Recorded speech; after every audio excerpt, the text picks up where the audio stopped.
అందులో ప్రత్యేకంగా తెలుగు వాళ్ళు గర్వపడి ఈ రోజుని ఒక చాలా అపురూపమైన రోజుగా భావించడానికి కావలసిన ఒక కారణం, ఒక సందర్భం మనకి ఎదురైంది. అదేంటంటే కోటాను కోట్ల మంది అభిమానులను ప్రపంచవ్యాప్తంగా సంపాదించుకుని దాదాపు 160 సినిమాలు, అంటే అన్ని భాషలలో కలిపి దాదాపుగా 160 సినిమాలను చేసి తన సినిమాలతో ఒక బాక్స్ ఆఫీస్ ట్రెండ్ని సెట్ చేసి ఒక హీరోయిజానికి తనదైన నిర్వచనం చెప్పి తన వ్యక్తిత్వానికి ఒక దస్తూరిని తనకు తానే కల్పించుకుని 10 మందికి ఆదర్శప్రాయంగా నిలిచి సామాజిక సేవలో కానీ లేక సినీ రంగంలో అత్యున్నత సేవలు కానీ లేకపోతే ప్రతిష్టాత్మకమైన అత్యున్నతమైన గొప్పతనాలన్నింటినీ కూడా ప్రోధి చేసుకుని తనకు వాటన్నిటినీ ఆపాదించుకుని దాదాపుగా 40 ఏళ్లగా ఈ సినీ పరిశ్రమ అనే ఒక పచ్చటి యవనికపై ప్రయాణిస్తున్న ఒక బహుదూరపు బాటసారి, ఒక గొప్ప సంచలన కథానాయకుడు, ఒక సంచలన సాంఘిక సేవా తత్పరుడు అయిన మెగాస్టార్ చిరంజీవి గారికి ఈ రోజున పద్మవిభూషణ్ అవార్డు ప్రకటించారు. అంటే ఇప్పటికీ దాదాపుగా ఇది 1954 జనవరి 2వ తారీఖున పద్మవిభూషణ్ అనే అవార్డుని భారత ప్రభుత్వం నెలకొల్పింది. ఆ రోజు నుంచి తీసుకుంటే ఈ రోజు వరకు 365 మందికి ఈ పద్మవిభూషణ్ అవార్డు దక్కితే అందులో 19 పోస్టుమస్ అవార్డులుగా ఇవ్వడం కూడా జరిగింది. పోస్టుమస్ అంటే మనిషి పోయిన తర్వాత కూడా వాళ్ళ మేలిమి సేవలను గుర్తించి వాళ్ళకి ప్రదానం చేసే అవార్డుని పోస్టుమస్ అవార్డు అంటారు. అలాగ 19 మందికి వస్తే 365 మందికి టోటల్గా ఇంతవరకు లభించింది. అందులో తెలుగు వాళ్ళకి ఎప్పుడూ కూడా ఈ పద్మ అవార్డ్స్ కానీ భారతీయ ప్రభుత్వం ప్రకటించే అవార్డుల్లో కానీ ఎప్పుడూ కూడా ఎందుకో సవతి తల్లి ప్రేమ లేకపోతే సీతకన్ను ఇలాంటివే ఎదురవుతాయి తప్పితే ఒక పట్టుదలగా తెలుగు వాళ్ళకి అవార్డులు వచ్చిన సందర్భాలు చాలా తక్కువ, అరుదు, పూర్తిగా నల్లపూస అన్నమాట. అలాంటి పరిస్థితుల్లో తాను తెలుగు సినిమా పరిశ్రమనంతటిని ఆవరించి తెలుగు ప్రేక్షక లోకాన్ని పరిపూర్ణంగా ఆక్రమించుకుని ఈ రోజున భారతదేశమే కాదు ప్రపంచ స్థాయికే ఎదిగి ఒక మేరు శిఖరంగా అందరూ చూడగలిగి అందరూ చూసి స్ఫూర్తిని పొంది ఆయన అడుగులలో ఆయన అడుగుజాడలలో నడిచి అనేక మంది అనేక రంగాలలో, అంటే ఒక్క సినిమా రంగం అనే చెప్పడానికి వీల్లేదు, అనేక రంగాలలో ఆయన వ్యక్తిత్వం, ఆయన పట్టుదల, ఆయన దీక్ష, ఆయన అంకిత భావాన్ని ఒక ఆదర్శంగా ఒక స్ఫూర్తిగా తీసుకుని ఎంతమందో వాళ్ళ జీవితాల్లో విజయాన్ని సాధించి సాఫల్యతను పొందిన ఒక అద్భుతమైన చరిత్రని తనకి తాను రాసుకున్న ఒక వ్యక్తి కాదు, ఒక వ్యవస్థ పేరే మెగాస్టార్ చిరంజీవి. పద్మవిభూషణ్ అవార్డు వచ్చిందని తెలిసిన క్షణం నిజంగా ఏం మాట్లాడాలో ఎలా రియాక్ట్ అవ్వాలో తెలియని పరిస్థితి. మన దేశంలో 2వ అత్యున్నత పౌర పురస్కారం పద్మవిభూషణ్ లభించినందుకు నాకు నిజంగా చాలా సంతోషంగా ఉంది. ఒక తల్లి కడుపున పుట్టకపోయినా నన్ను తమ సొంత మనిషిగా, మీ అన్నయ్యగా, మీ బిడ్డగా భావించే కోట్లాది మంది ప్రజల ఆశీస్సులు, నా సినీ కుటుంబం యొక్క అండదండలు, అలాగే నీడల నాతో ప్రతి నిమిషం నడిచే లక్షలాది మంది అభిమానుల ప్రేమ ఆదరణ కారణంగానే నేను ఈ రోజున ఈ స్థితిలో ఉన్నా. అందుకే నాకు దక్కినటువంటి గౌరవం ఇది మీది. ఇటువంటి సందర్భంలో మనకి నార్మల్గా ఇక్కడి నుంచి అవార్డులు ఎంపిక చేయడం కానీ లేకపోతే ఇక్కడి నుంచి అవార్డులను సిఫారసు చేసే ఒక రాష్ట్ర ప్రభుత్వ బాధ్యతల్లో కానీ ఎప్పుడు కూడా తెలుగు వాళ్ళకి ఎడమ చెయ్యి మాత్రమే చూపించడం లేదా మొండి చెయ్యి చూపించడం జరుగుతూ వచ్చింది. కానీ ఈ రోజున మెగాస్టార్ చిరంజీవి గారికి ఎవరి తాలూకా సిఫార్సులు కానీ, ఎవరి రికమెండేషన్లు కానీ, ఎవరి ప్రోద్బలం కానీ, ఎవరి తాలూకా ప్రోత్సాహం కానీ అక్కర్లేని ఒక జాతీయ స్థాయిలో ఒక గొప్ప నిడువైన ఇమేజ్ని, గుర్తింపుని సాధించిన ఒక బృహత్తరమైన ఒక కథానాయకుడిగా మెగాస్టార్ చిరంజీవి గారు పరిణితి చెందడమే ఇందులో చాలా ఒక అద్భుతమైన ప్రక్రియగా నేను చెప్పడానికి ఏమాత్రం సందేహించట్లేదు. ఎందుకంటే ఆయన వచ్చే నాటికి సినిమా పరిశ్రమ అంతా కూడా అప్పటికే ఉన్న సీనియర్ నటులతో, సీనియర్ కథానాయకులతో పూర్తిగా నిండిపోయింది. కాకపోతే చిత్ర పరిశ్రమ ఎలాంటిదంటే పుష్పక విమానం లాంటిది. ఎవరొచ్చినా ఎంతమంది దానిలో కూర్చున్నా ఇంకొకరికి అక్కడ సీటు లభించేంత ఒక గొప్ప విస్తారమైన విస్తృతి గల పరిధి లేదా ఒక వేదిక ఏదైనా ఉంది అంటే అది సినిమా పరిశ్రమ అని చెప్పడానికి ఏమాత్రం అతిశయోక్తి కాదు.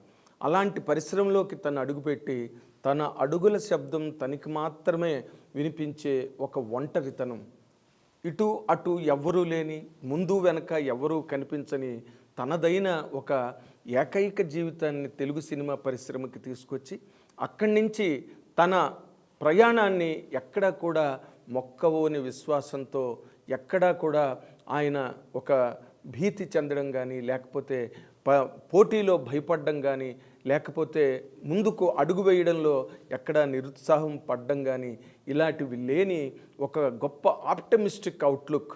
అంటే తను సాధించి తీరాలి, తను సాధించడానికి ఎంత కష్టమైనా పడాలి, ఎంత కృషి అయినా చెయ్యాలి అనే ఒక భావన, ఒక పట్టుదల, ఒక సంకల్పం, సంకల్పంతో ఆయన రావడం.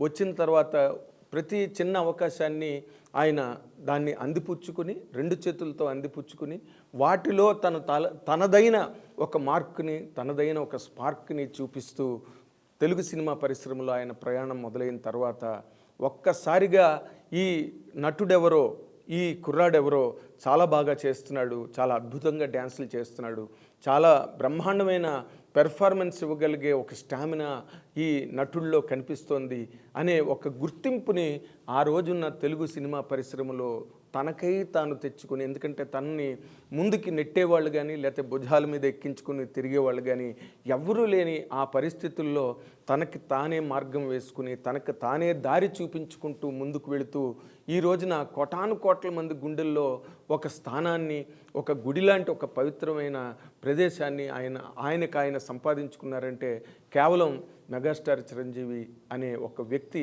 తన జీవితంలో పాటించిన నియమావళి లేదా క్రమశిక్షణ లేదా ఒక అంకిత భావం, ఇవన్నీ కూడా తెలుగు సినిమా పరిశ్రమలోనే కాదు ప్రపంచం యావత్తు ఎవరైనా కూడా ఒప్పుకుని ఆయనకి హ్యాట్స్ ఆఫ్ చెప్పాల్సిన ఒక గొప్ప వ్యక్తిగా ఆయన రూపాంతరం చెందారు.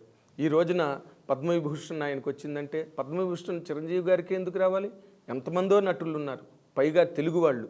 ఇండియన్స్కి నోబెల్ అవార్డు రావడం ఎంత కష్టమో తెలుగు వాళ్ళకి పద్మ అవార్డు రావడం అంత కష్టం. ఆ రోజున గీతాంజలి అనే కావ్యానికి రవీంద్రనాథ్ ఠాగూర్ గారికి నోబెల్ ప్రైజ్ వచ్చిందంటే ఆయన 3 సార్లు స్టీమర్ మీద లండన్ వెళ్ళి అక్కడ అంతకుముందు నోబెల్ అవార్డు వచ్చిన W.B. ఈట్స్ అనే రచయిత చేత తనకి గీతాంజలి పుస్తకానికి ముందు మాట రాయించుకుని ఆ W.B. ఈట్స్ అనే రచయిత రాసిన ముందు మాట వల్ల నోబెల్ అవార్డు బోర్డు మీదకి గీతాంజలి వెళ్ళడం జరిగింది. లేకపోతే గీతాంజలికి కూడా ఆ రోజున నోబెల్ ఫర్ లిటరేచర్ వచ్చి ఉండేది కాదు.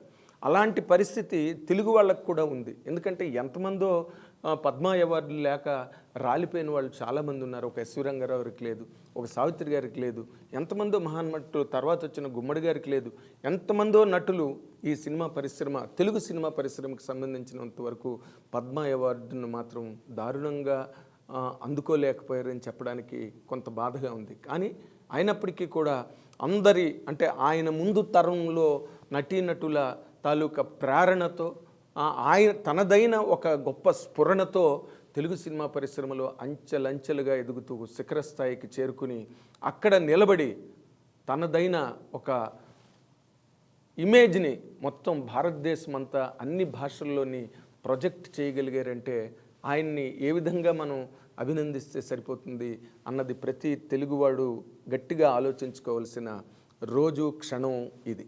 ఎందుకు అంటే పద్మ అవార్డ్స్కి సంబంధించినంత వరకు ఇందాక నేను చెప్పినట్టుగా చిరంజీవి గారికి ఎందుకు ఇవ్వాలి? మెగాస్టార్ చిరంజీవి గారికే పద్మవిభూషణ్ ఎందుకు వచ్చింది? ఎందుకంటే this is the second highest civilian award. Bharat Ratna తర్వాత ఇమీడియట్గా వచ్చే అవార్డు ఇది. అంటే ఈ రోజున పద్మవిభూషణ్ పుచ్చుకున్నారు అంటే రేపటి రోజున నెక్స్ట్ అవార్డు అంటే భారతరత్న రావడానికి కావలసిన ఒక వేదికని ఏర్పాటు చేసే అవార్డుగా పద్మవిభూషణ్ని పరిగణించాలి. పద్మవిభూషణ్ వరకు వెళ్ళారంటే వాళ్ళు అంటే భారతదేశ జనాభాలో చాలా గొప్ప వ్యక్తులలో మళ్ళీ వాళ్ళల్లో అత్యున్నతమైన పురస్కారాన్ని అందుకునే ఒక స్థాయిని, ఒక ప్రమాణాన్ని వాళ్ళకు వాళ్ళు నెలకొల్పుకోకపోతే, వాళ్ళకి వాళ్ళు రాసుకోకపోతే ఏ దేశ ప్రభుత్వము వాళ్ళని గుర్తించే అవకాశం లేదు. కానీ చిరంజీవి గారు తనదైన సేవలతో కానీ లేదా తనదైన జీవితంలో ఆయన పాటించిన లేదా సాధించిన గొప్ప ఘనకార్యాల ద్వారా ఆయన ఈ భారత ప్రభుత్వ దృష్టికి ఆయన ఈయన 100% పద్మవిభూషణ్కి అర్హుడు, ఈయనకి అన్ని రకాల అర్హతలు ఉన్నాయి అని భారత ప్రభుత్వమే గుర్తించి ఈ రోజున ఈ పద్మవిభూషణ్ అవార్డు ప్రకటించడం జరిగింది. పద్మవిభూషణ్ 3 కేటగిరీస్లో ఇస్తారు.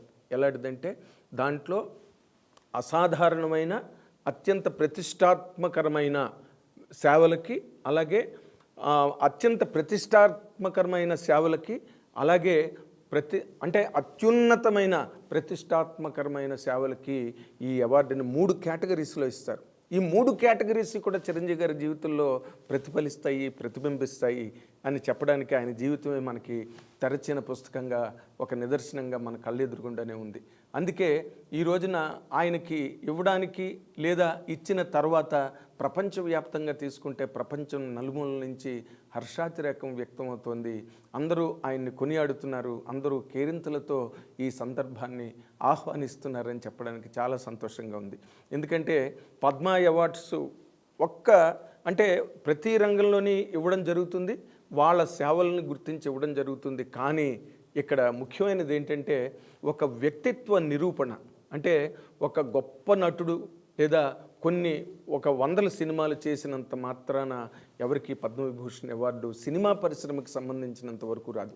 కానీ చిరంజీవి గారు చేసిన గొప్ప ప్రక్రియ ఆయన జీవితంలో ఏంటంటే మొట్టమొదట ఎవరైతే తన బాగుకి, తన అభివృద్ధికి, అభ్యున్నతికి, తన పురోగతికి కారణభూతులయ్యారో అంటే ప్రేక్షకులు లేదా ప్రజలు, వాళ్ళని ఆయన ఏ క్షణం మర్చిపోలేదు. ఎందుకంటే ఆయన మైండ్లో ఆయనతో పాటు దాదాపుగా ఒక 40 ఏళ్ళు ప్రయాణించిన ఒక సీనియర్ జర్నలిస్ట్గా నేను ఆయనలో కనిపెట్టినవి, నేను ఆయనలో ప్రత్యక్షంగా కానీ పరోక్షంగా చూసినవి కానీ నేను ఈ రోజున తలుచుకుంటే పద్మవిభూషణ్ చిరంజీవి గారికి వచ్చిందా, చిరంజీవి గారే పద్మవిభూషణ్కి వచ్చారా అన్న ఒక విచికిత్సకి లోనవుతున్న సందర్భం ఇది. ఎందుకు అంటే దానికి కారణం చెప్తా. ఇప్పుడు నార్మల్గా ఒక రేంజ్కి ఒక హీరో వచ్చి అత్యున్నతమైన పారితోషికాలు తీసుకుంటూ, రెమ్యూనరేషన్స్ తీసుకుంటూ చాలా బిజీగా ఉండి అంటే క్షణం తీరిక లేదంటారే, అలాంటి క్షణం తీరిక లేదనేది మాట వరుసకి మనం మాట్లాడే మాటలు. కానీ బట్ అలాంటి కెరీర్ని నిర్మించుకున్న వాళ్ళకి నిజంగానే క్షణం తీరిక ఉండదు, ఊపిరి సలిపే అవకాశం కూడా ఉండదు. అలాంటి సందర్భాల్లో కూడా ఆయన తనదైన ఒక సహాయాన్ని, చేయూతని అందరికీ ఇవ్వాలని చెప్పి చాలా తనకి తానుగా ఆలోచించుకుని ఎవరో చెప్తే బుద్ధి పుట్టదు, ఎవరో చెప్తే సలహా మాత్రంగా సూచనప్రాయంగా చెప్పినంత మాత్రాన ఎవరి మనసులోనూ గొప్ప పనులు చేయాలనే సంకల్పం మాత్రం ఎట్టి పరిస్థితుల్లోని చిగురించదు. కానీ ఎవరికైనా వాళ్ళకి స్వతహాగా గనక అలాంటి ఆలోచనలు వస్తే అవి తప్పకుండా గట్టి పునాదిని ఏర్పరచుకుంటాయి. ఆయన అలాగే తన కారణమైన ఎంతమంది నన్ను ప్రేమిస్తే, ఎంతమంది నన్ను ప్రోత్సహిస్తే, ఎంతమంది నన్ను ముందుకు నడిపిస్తే, ఎంతమంది నా సినిమాలు చూసి చప్పట్లు కొట్టి, కేరింతలు కొట్టి, బాక్సాఫీస్ రికార్డులు బద్దలు కొట్టడానికి కారణమయ్యారో అలాంటి వాళ్ళందరికీ తను కూడా ఏదో ఒక రకమైన ప్రయోజనాన్ని అందించాలి, తన చేయూత, తన సాయం కూడా వాళ్ళకు ఉండాలని ఆయన అనుకున్న కారణంగానే చిరంజీవి బ్లడ్ బ్యాంక్ అనేది ఆవిర్భవించింది.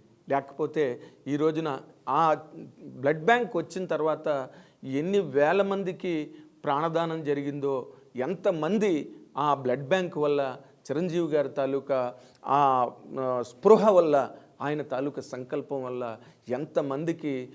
ఎంతమంది ప్రాణాపాయ పరిస్థితుల నుంచి బయటపడ్డారో ఆ రికార్డులు ఒకసారి చూసుకుంటే తెలుస్తుంది. లేకపోతే మాలాంటి ప్రత్యక్ష సాక్షులు ఎవరినైనా అడిగితే కూడా తెలుస్తుంది. ఎందుకంటే కోర్స్ దాని మీద కూడా బురద జల్లడానికి ట్రై చేశారు, దాని మీద కూడా రాళ్ళు వేయడానికి ట్రై చేశారు. అందుకే చెట్టున్న కాయలున్న చెట్టుకే రాళ్ళు అనే సామెతలాగా ఆయన చేసే ఘనకార్యాలు లేకపోతే ఆయన సాధిస్తున్న ప్రగతి మార్గ దర్శకాలను చూస్తున్నప్పుడు ఎవరికైనా ఆ మాత్రం కించిత్తు అసూయ కలగడం అన్నది చాలా సహజమైన విషయం.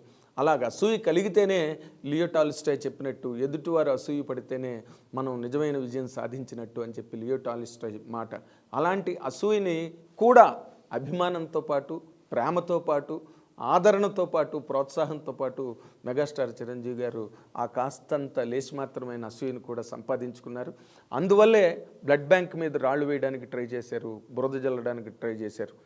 దీనిలో అంత కరెక్ట్గా జరగట్లేదు, దీనిలో ఏదో ఫ్రాడ్ జరుగుతున్నది అనే కోణంలో అనేక రకమైన విమర్శలు చేయడానికి ప్రయత్నించారు. బట్ ఆయన నిజం నిగ్గు తేలాలి అంటే 100% నిలబడగలిగే ఆ ధైర్యం, ఆ సత్తా ఉన్నవాళ్ళు మాత్రమే అలాంటి టెస్ట్ ఆఫ్ టైంని ఎదుర్కొని నిలబడగలుగుతారు. అందులో కూడా చిరంజీవి గారు ధీటుగా, ఘాటుగా నిలబడి తన వ్యక్తిత్వాన్ని, బ్లడ్ బ్యాంక్ తాలూకా క్యారెక్టర్ని నిరూపించారు. ఎంతమందో ఆ సాయం పొందిన వాళ్ళకి కానీ, లేకపోతే బ్లడ్ బ్యాంక్ ద్వారా చిరంజీవి గారి చేయూత ద్వారా ఎంతమంది ప్రయోజనం పొందారో, లబ్ధి పొందారో అలాంటి వాళ్ళని అడిగితే చిరంజీవి గారి బ్లడ్ బ్యాంక్ ద్వారా ఎటువంటి మేలిమి సేవలు అందరికీ అందే అన్నది నిరూపణ జరుగుతుంది.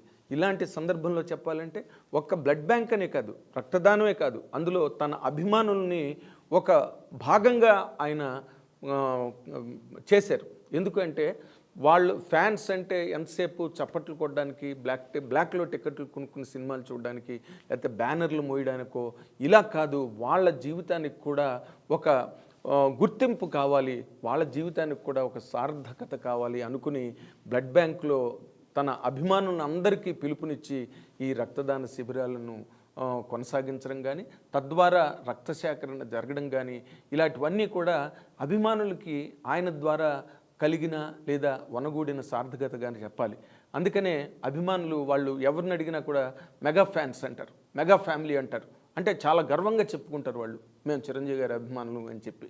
దానికి కారణం ఆ గర్వం అంటే ఇళ్లలో సినిమాలకు తిరిగి హీరోలు వెనకాతలు పరిగెట్టి లేదా హీరోల కోసం అని పరిగెట్టే పిల్లలకి దాదాపుగా ఆ ఇంట్లో కానీ, ఆ వాడలో కానీ, ఆ ఊళ్ళో కానీ అది అంత పెద్ద గౌరవం ఉండదు. వాళ్ళని చూస్తే అందరికీ చిన్న చూపే. కానీ ఈ రోజున మెగా అభిమానులకు మాత్రం అటువంటి చిన్న చూపు కానీ, అటువంటి అవమానాలు కానీ ఎక్కడ జరగవు. వాళ్ళు చాలా గర్వంగా, సగర్వంగా కాలర్ ఎగరేసుకుని మరి మేము మెగా అభిమానులను చెప్పుకుని తిరిగే లేదా మసులుకునే ఒక స్థాయిని, ఒక అవకాశాన్ని చిరంజీవి గారు కల్పించడం అన్నది చిరంజీవి గారి నట జీవితంలో కానీ, వ్యక్తిగత జీవితంలో కానీ ఒక అద్భుతమైన ఘట్టంగా చెప్పాలి. అటువంటి సందర్భాన్ని అభిమానులకు మిగులుస్తూ తద్వారా బ్లడ్ బ్యాంక్ ద్వారా ఎంతమందికో ఉపయోగపడి తర్వాత మళ్ళీ ఐ బ్యాంక్ ఆయన తాలూకా బికాజ్ నాతోనే మాట్లాడారు ఆ మాటలు, నాకు తెలిసే విషయం. ఎందుకంటే ఐ బ్యాంక్ పోయిన తర్వాత ఏ కంటికి విలువ ఉండదు, ఏ శరీరంలో ఏ భాగానికి విలువ ఉండదు, అన్నీ తగలబడిపోవలసిందే కట్టెల మీద.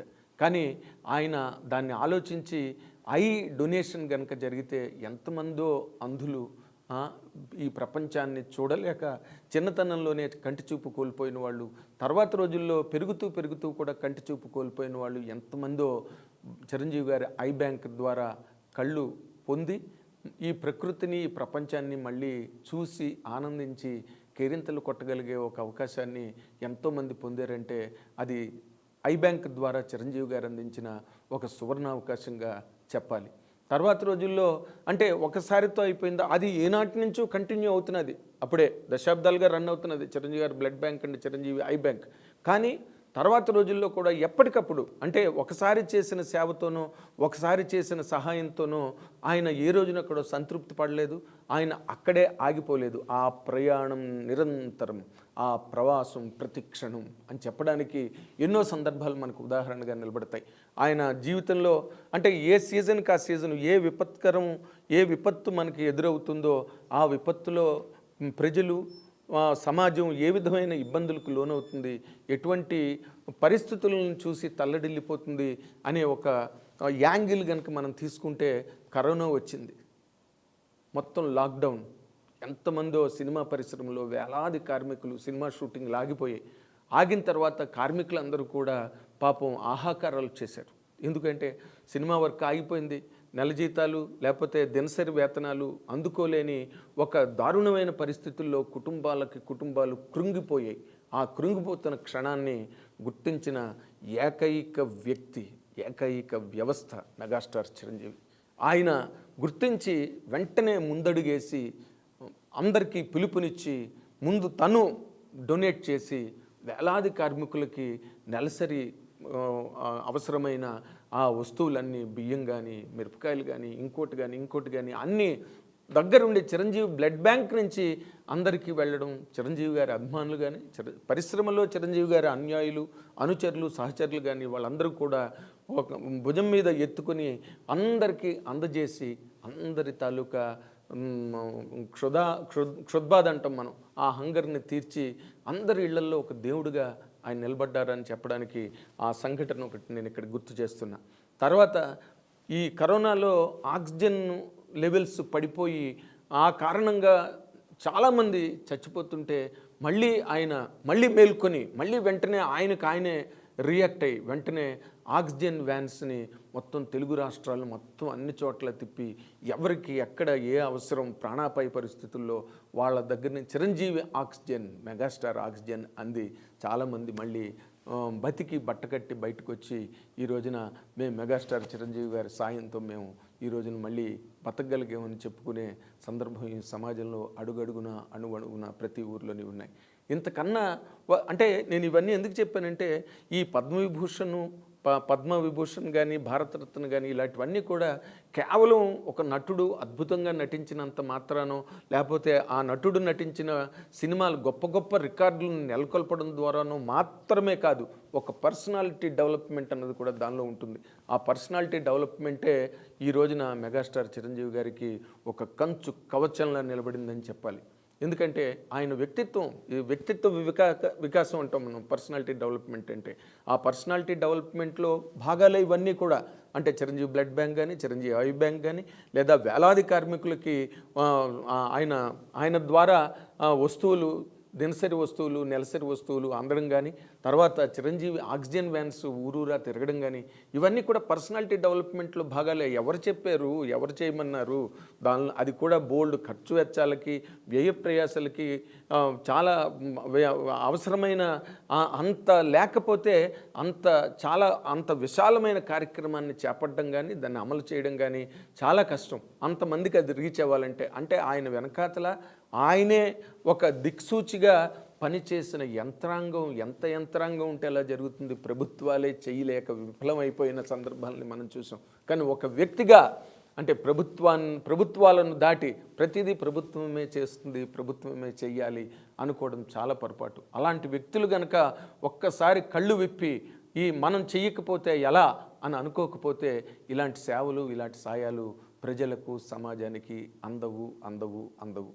అటువంటి గొప్ప అసాధారణమైన ప్రక్రియలను చేపట్టబట్టే ఈ రోజున మెగాస్టార్ చిరంజీవి గారు ప్రతి ఇంటికి, అంటే మన హౌస్ హోల్డ్ నేమ్ అంటాం, అంటే ప్రతి ఇంటికి తనదైన ఒక ప్రాతినిధ్యాన్ని అందించి చిరంజీవి మా బిడ్డే అని అనిపించుకున్న ఒక స్థాయికి ఆయన ఎదగడం అన్నది కేవలం అని చెప్పడం చరణమే అవుతుంది తప్పితే కొత్త మాట కాదు. కానీ ఈ సందర్భంలో ఎందుకు చెప్పవలసి వచ్చిందంటే పద్మవిభూషణ్ అనేది it covers or it involves, it encapsulates lot of angles. ఆ యాంగిల్స్లో నటుడు, చాలా గొప్ప నటుడు, ఎన్నో సినిమాల ద్వారా సినిమా పరిశ్రమకి ఊపిరిని అందించి సినిమా పరిశ్రమ తాలూకా స్టామినా, అంటే ఆయన ద్వారానే మొట్టమొదట అయ్యి బాబోయ్ తెలుగు సినిమా బాక్స్ ఆఫీస్కి ఇంత స్టామినా ఉందా అని నిరూపణ జరిగింది కేవలం చిరంజీవి గారి చిత్రాల ద్వారానే అని చెప్పడానికి ఏమాత్రం సందేహించక్కర్లేదు. ఇది ఎవరు తప్పు పట్టుకునే మాట కాదు, ఇది చరిత్ర. అంత మాత్రాన పద్మవిభూషణులు రావు. సినిమాలు తీసినంత మాత్రాన, తన సినిమాలు హిట్ అయినంత మాత్రాన కాదు, దాని వెనకాతలు ఉండే ఇందాక చెప్పినట్టుగా అత్యున్నతమైన సేవలు, అత్యున్నతమైన ప్రతిష్టాత్మకరమైన సేవలు అనే ఒక క్లాజ్ ఉన్నది పద్మవిభూషణ్లో. అలాంటి ఒక సేవలను అందించిన ఒక పరిణితి గల వ్యక్తిగా, ఒక బాధ్యత గల పౌరుడుగా సమాజంలో సగటు ప్రాణాలను కాపాడి సగటు జీవితాలకి అండగా నిలబడ్డ ఆయన జీవితానికి ఈ రోజున పద్మవిభూషణ్ అన్నది గొప్పగా అందరూ పొంగిపోయేంత పురస్కారం కాదు. ఎందుకంటే ఆయన సాధించవలసింది, ఆయనకి లభించవలసింది, ఆయన అందుకోవలసిన ఘనతలు ఇంకా ఉన్నాయి.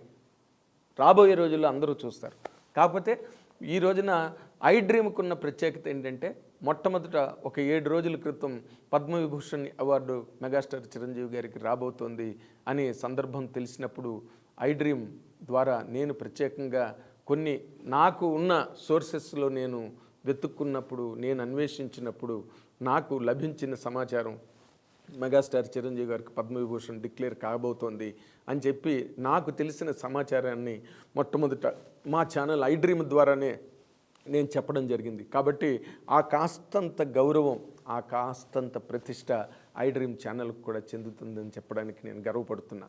ఆయన చేసిన తర్వాత కుటుంబానికి ఒక పెద్దగా ఉండి అందరి తాలూకా బాధ్యతల్ని స్వీకరించి ఆయన ఒక్కడే సినిమా ఇండస్ట్రీకి వచ్చిన తర్వాత ఆయన నిలువెత్తు తేజంలా నిలబడి తన తాలూకా పవర్ని, అంటే ఒక నటుడుగా ఒక స్టార్గా తన పవర్ని మొత్తం ప్రపంచం అంతా వ్యాప్తి చెందేటట్టుగా చేసిన తర్వాత తన కుటుంబానికి తను ఏ విధంగా అండగా నిలబడ్డారు, తల్లిదండ్రులకు ఎటువంటి కీర్తి ప్రతిష్టలను తెచ్చారు, కొణిదెల అన్న మాటకి ఎంత గొప్ప విలువని ఆపాదించారు. నేను చెప్తున్నా, చాలామంది చాలా గర్వంగా చెప్తారు, ఏంటండి మీ దేవుడు అంటే మేము మెగా ఫ్యామిలీ అండి అని చెప్తారు. అంటే అంత గర్వాన్ని ఆయన మిగిల్చారు.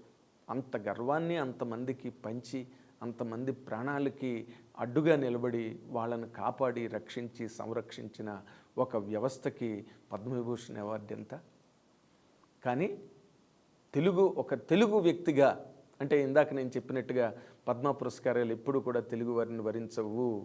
ఇక్కడ ఉన్న వాళ్ళు కూడా తెలుగు వాళ్ళు ఏ తెలుగు, అందుకే మొక్కపాటి నరసింహశాస్త్రి గారు బారిస్టర్ పార్వతీశం అనే నవల ముందు ఆయన ఒక ముందు మాటలో రాశారు, ఏ తెలుగువాడు ఎందుకు పనికిరాడని ప్రతి తెలుగువాడికి గట్టిగా నమ్మకం అని చెప్పి. అలాంటి ఒక వాతావరణం మనకి తెలుగు వాళ్ళందరి చుట్టూరా ఎప్పుడు వైఫైలా తిరుగుతూ ఉంటుంది. కానీ అటువంటి సందర్భంలో కూడా మెగాస్టార్ చిరంజీవి ఈ అవార్డుని అప్రతిహతమైన విధానంలో చాలా గొప్ప రీతిలో ఈ రోజున పద్మవిభూషణ్ సంపాదించుకోవడం అన్నది కేవలం ఆయన ఒక్కరికే కాదు. అదే ఆయన నిన్న కూడా వీడియో రిలీజ్ చేసినప్పుడు చెప్పారు, ఎంతమంది నన్ను ప్రోత్సహించారో. That's all true. ఆయన మాట్లాడే మాటలు, ఎందుకంటే ఆయన వ్యక్తిగతంగా మేము కూర్చున్నప్పుడు మాట్లాడే మాటలు కానీ ఆయన జీవితంలో అమలు చేసుకుని ఆచరించే విధానంలో కానీ ఆ మాట ఎప్పటికప్పుడు ప్రతిఫలిస్తూనే ఉంటుంది, ఎప్పటికప్పుడు రిఫ్లెక్ట్ అవుతూనే ఉంటుంది. అందుకే ఈ రోజున వాల్టర్ వీరై సినిమా రిలీజ్ అయ్యి హిట్ అయిన తర్వాత ఆయన సక్సెస్ మీట్లో ఒక వీడియో డిస్ప్లే చేశారు. అదేంటంటే ఆ సినిమా షూటింగ్లో పనిచేస్తున్న కార్మికులు వర్షంలో, ఎండలో, బురదలో, అలాంటి చోట ముళ్ళ కంపల మీద నిలబడి ఎలాగ వర్క్ చేస్తారు కార్మికులు. కేవలం డాన్సులు, పాటలు, ఫైట్లే కాదు, అసలు ఇదంతా జరగడానికి కారణమైన కార్మిక వర్గం ఏ విధంగా కష్టపడతారనేది ఆయన ఎవ్వరికీ తెలియకుండా వాటిని షూట్ చేసి వాటిని ఒక ఫిల్మ్గా చేసి వాటి మీద ఆయన వాయిస్ ఓవర్ చెప్పి వాళ్ళు లేకపోతే నేను లేను అని వాల్టర్ వీరయ్య సక్సెస్ మీట్లో చెప్పడం జరిగింది. అంచేత ఇవన్నీ అడుగడుగున ఆయన జీవితంలో నిరూపణ అవుతున్న సత్యాలు, నిత్య సత్యాలు. అందుకనే మనందరం కూడా తెలుగు వాళ్ళుగా కానీ లేదా మెగా అభిమానులు, కోటాను కోట్ల మెగా అభిమానులు కానీ ఆయనకు ఒక వర్గం అని కానీ, ఒక ప్రాంతం అని కానీ, ఒక కులం అని కానీ, లేదా ఒక మతం అని కానీ ఇలాంటి బైఫర్కేషన్స్ లేని ఒక most glorified popularity, fame and name అలాంటి వ్యక్తికి, అలాంటి వ్యవస్థకి పద్మవిభూషణ్ ఈ రోజు రావడం అన్నది తెలుగు వాళ్ళందరూ గర్వపడవలసిన క్షణం ఇది.